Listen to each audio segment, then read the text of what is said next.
Hello student, rising star tuitions में आपका बहुत बहुत स्वागत है। आज हम सीखेंगे महायज्ञ का पुरस्कार। महायज्ञ के पुरस्कार शीर्षक कहानी में यशपाल जी ने ये स्पष्ट किया है कि जीवों के कष्टों के निवारण से ही प्रभु प्रसन्न होते हैं। तो प्रभु किस तरह प्रसन्न होते हैं, चलो देखते हैं। महायज्ञ का पुरस्कार। एक धनी सेठ थे, अत्यंत विनम्र और उदार, धर्मपरायण इतने कि कोई साधु संत इनके द्वार से निराश न लौटता। भरपेट भोजन खाता, भंडार का द्वार सबके लिए खुला था, जो हाथ पसारे वही पाए। सेठ ने बहुत से यज्ञ किए थे और दान में न जाने कितना धन दीन दुखियों में बांट दिया था। देखो बच्चों, एक धनी सेठ थे। सेठ यानी बहुत पैसे वाले थे।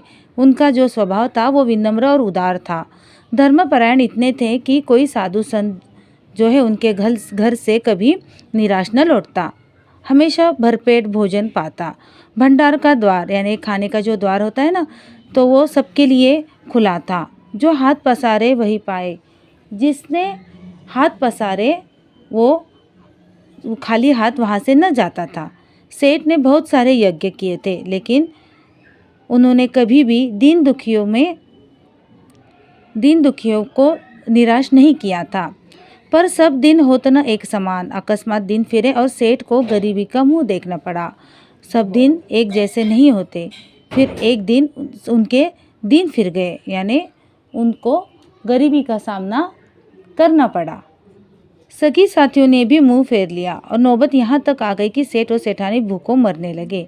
उन दिनों एक प्रथा प्रचलित थी। यज्ञों के फल का क्रय विक्रय हुआ करता था। क्रय विक्रय का मतलब होता है खरीदना बेचना। देखो बच्चों, उस वक्त क्या था कि यज्ञ जो होते हैं ना, जो साधु संत किया करते हैं यज्ञ, बड़ा बड़ा कुंड होता है, उसमें अग्नि प्रज्वलित की जाती है ना, तो वो उसको खरीदने और बेचने का एक प्रथा उनकी एक प्रचलित थी। छोटा बड़ा जैसा यज्ञ होता उनके अनुसार मूल्य मिल जाता। जिस तरह से यज्ञ होता उस तरह से उनको उनकी कीमत, मूल्य यानी कीमत मिल जाती थी।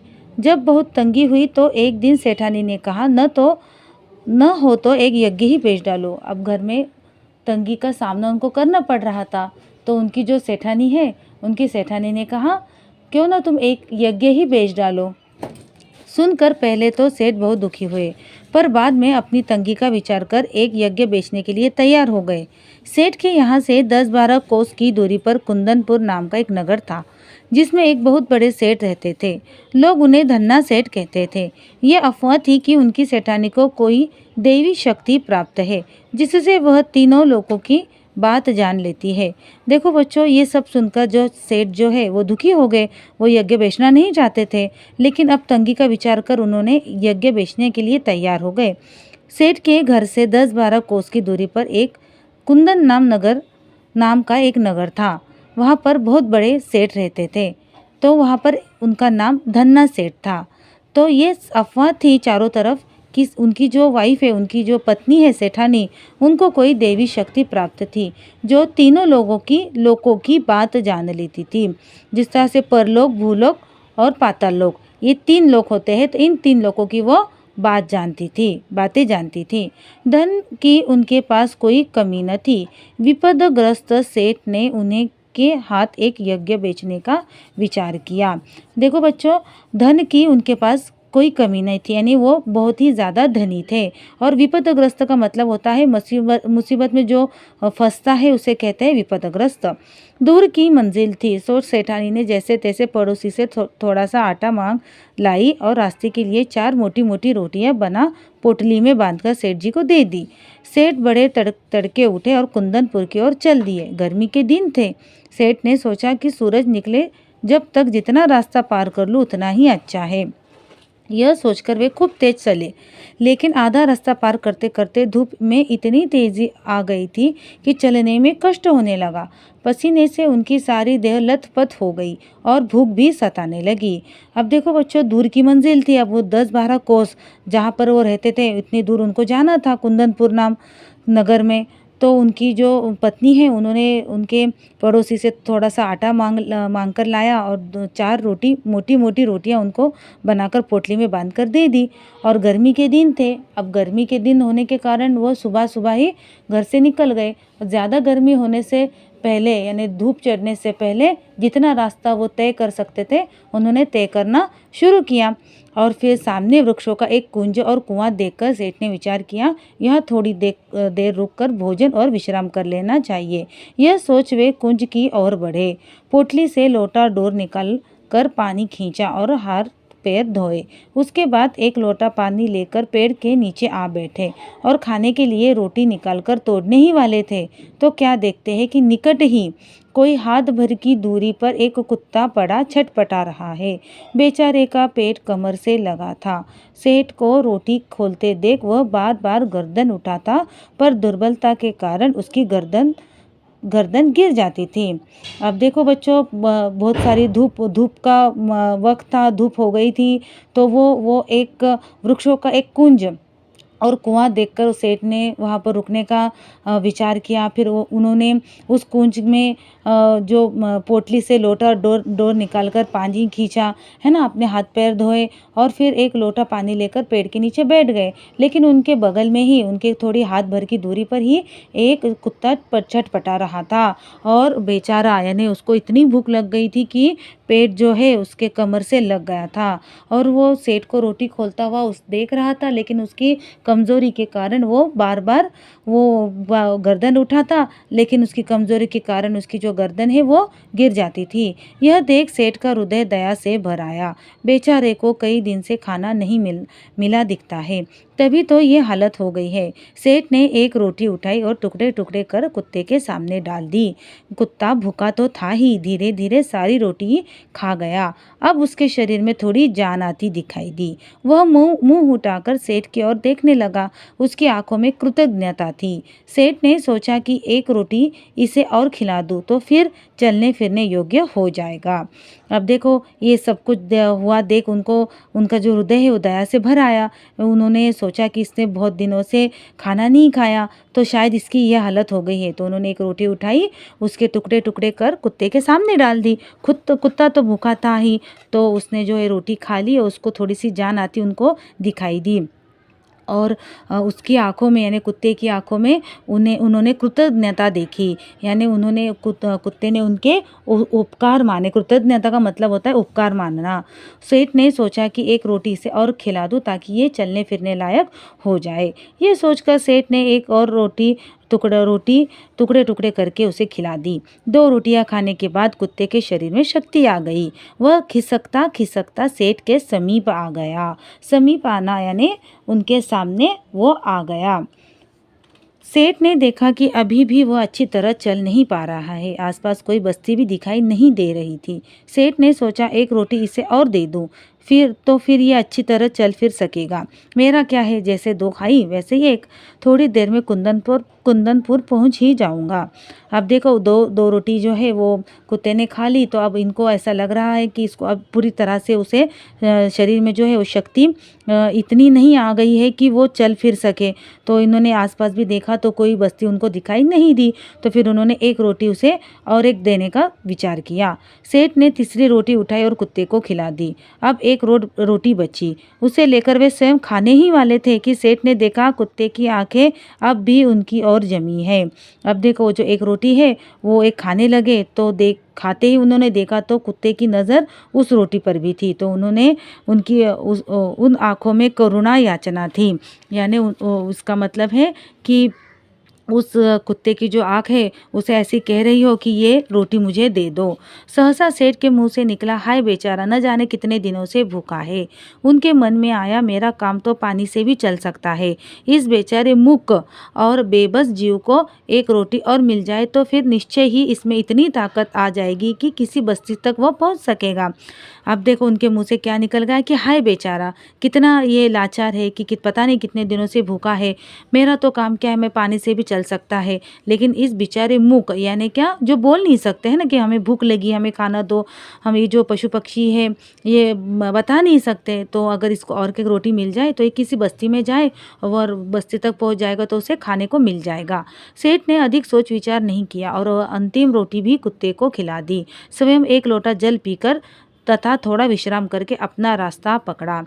अब देखो बच्चों, चारों की चारों रोटियां उस कुत्ते को उन्होंने तो खिला दी और खुद एक लोटा पानी पीकर और थोड़ा विश्राम कर कर, थोड़ा आराम कर कर वो कुंदनपुर की ओर चल दिए। दिए जले सेठ कुंदनपुर पहुँचे। दिया जले यानी इसका मतलब होता है शाम को वो कुंदनपुर पहुँचे। सेठ हवेली पर पहुँचे तो धन्ना सेठ ने उठकर उनका स्वागत किया। पूछा, कहो सेठ, कैसे आना हुआ?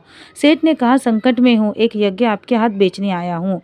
इतने में धन्ना सेठ की पत्नी ने आकर सेठ को प्रणाम किया और बोली, सेठ जी, यज्ञ खरीदने के लिए तो हम तैयार हैं, पर आपको अपना महायज्ञ बेचना होगा। अब देखो, इतने सालों से, इतने दिनों से तो इन्होंने कोई महायज्ञ किया ही नहीं, लेकिन ये जो धन्ना सेठ की जो पत्नी है, इनको तीनों लोगों की जो एक देवी शक्ति प्राप्त है, तो उन्होंने वो उसको पहचान लिया। तो ये क्या कहते हैं, महायज्ञ? सेठ ने आश्चर्य से कहा, हाँ वही जो आया आज आपने किया। धन्ना सेठ की पत्नी ने कहा। सेठ बड़े आश्चर्य में पड़ गए। महायज्ञ और आज? वे समझे कि उनका मजाक उड़ाया जा रहा है। विनम्र भाव से बोले, आप आज की कहती है तो मैं तो बरसों से कोई यज्ञ नहीं किया, मेरी स्थिति ही ऐसी नहीं थी। धन्ना सेठ की पत्नी ने गंभीर भाव से कहा, नहीं सेठ, आज आपने भारी यज्ञ किया है। महाराज, उसे बेचोगे तो हम खरीद लेंगे, नहीं तो नहीं। अब ये तो संकट में पड़ गए हम सेठ जी। अब उन्होंने तो कोई महायज्ञ किया ही नहीं था। तो अब वो सेठ विमूढ़ हो गए। उन्हें निश्चय हो गया कि इन लोगों को यज्ञ खरीदना नहीं है, इसीलिए ऐसी बातें की जा रही है। अब उन्होंने तो कोई यज्ञ किया नहीं था। अब ये जो धन्ना सेठ की जो पत्नी है वो उनको कह रही है कि आपका जो महायज्ञ है वो हमें दो, और ये तो यज्ञ बेचने के लिए आए हैं। वो तो उनको ऐसा हो गया कि उन्होंने सोचा कि शायद इनको मेरा यज्ञ खरीदना नहीं है, इसीलिए ऐसी बातें कर रहे हैं। विस्मित का अर्थ होता है हैरान होना। क्या सोचते हो सेठ? बोलो, राजी हो? धन्ना सेठ की पत्नी ने पूछा। सेठ ने खिन्न होकर कहा, सेठानी जी, हंसी छोड़िए, काम की बात कीजिए। बरसों से मैंने यज्ञ नहीं किया, आप आज की कहती हैं? उन्होंने खिन्न होकर, उनको वो बहुत ही ज़्यादा उनको एक संकट में आ गए। उनकी समझ में नहीं आ रहा था कि मैंने तो कोई यज्ञ किया नहीं और सेठानी जी महायज्ञ की बात कर रही है। सेठानी ने समझाया कि आज रास्ते में स्वयं न खाकर चारों रोटियां भूखे कुत्ते को खिला दी। यह महायज्ञ नहीं तो और क्या है? यज्ञ कमाने की इच्छा से धन दौलत लुटाकर किया गया यज्ञ सच्चा यज्ञ नहीं है। निस्वार्थ भाव से किया गया कर्म ही सच्चा यज्ञ महायज्ञ है। क्या आप इसे बेचने के लिए तैयार हैं? सेठ मानो आसमान से गिरे। भूखे को अन्न देना सभी का कर्तव्य है, उसमें यज्ञ जैसी क्या बात है?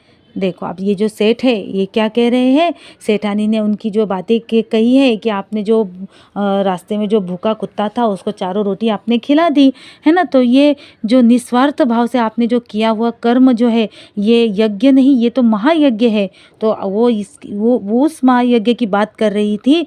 तो इनके समझ में तब आया जब इन्होंने सारी बातें उनको बता दी कि ये महायज्ञ हम आपसे खरीदना चाहते हैं।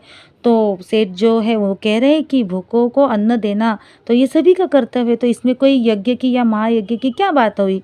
क्या विचार है सेठ जी, यह यज्ञ बेचना है कि नहीं? सेठानी ने पूछा।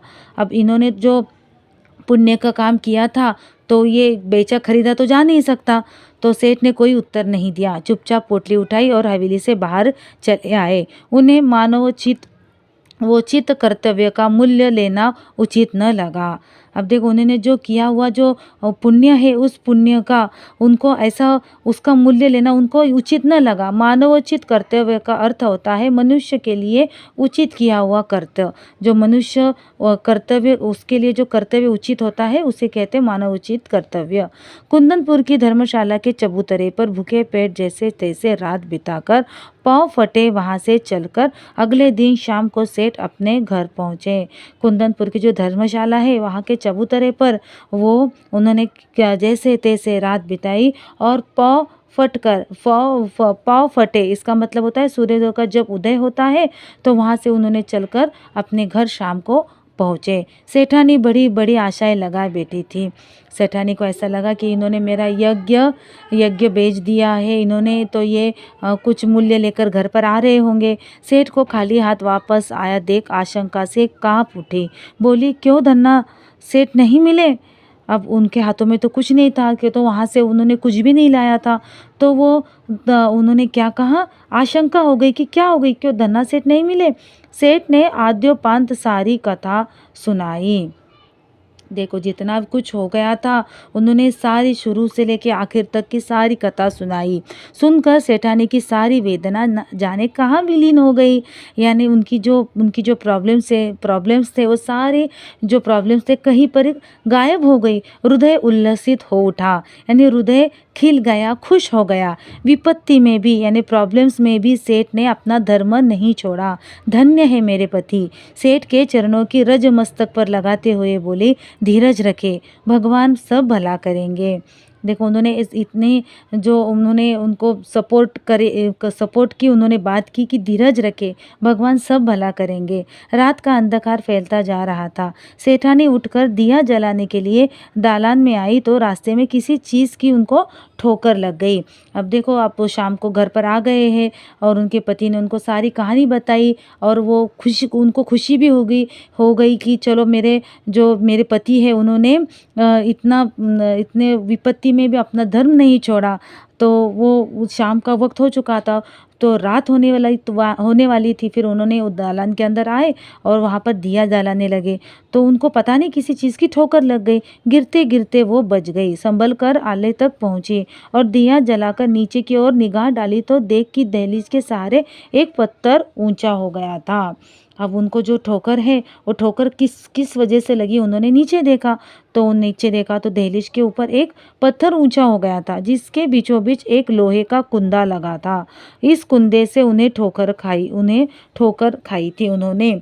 शाम तक तो वहाँ पत्थर बिल्कुल उठा ही नहीं था। अब उनकी समझ में तो आ नहीं रहा था कि उनके रोज़मर्रा का वो उनके घर का जो रास्ता था एक रूम से दूसरी रूम में जाने वाला, तो वहाँ पर एक कुंदा यानी जो पत्थर है वो पता नहीं कहाँ से ऊपर हो गया।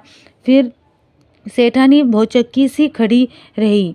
फिर सेठ को बुलाती बोली, देखो तो यहाँ कैसे उड़ गया, यह पत्थर यहाँ कैसे उड़ गया? उनकी समझ में आ नहीं रहा था। उन्होंने अपने पति से कहा कि देखो तो ये किस तरह से ये यहाँ पत्थर किस तरह से उड़ गया है। सेठ भी अचरज में पड़ गए, यानी आश्चर्य में पड़ गए। दिए की टिमटिमाती रोशनी में उन्होंने ध्यानपूर्वक देखा तो पता चला कि वो किसी चीज़ का ढकना है, यानी कोई चीज़ है जिसके ऊपर वो उसकी जो है एक परत यानी वो ढक्कन है, यानी उसकी एक प्लेट रखी हुई है।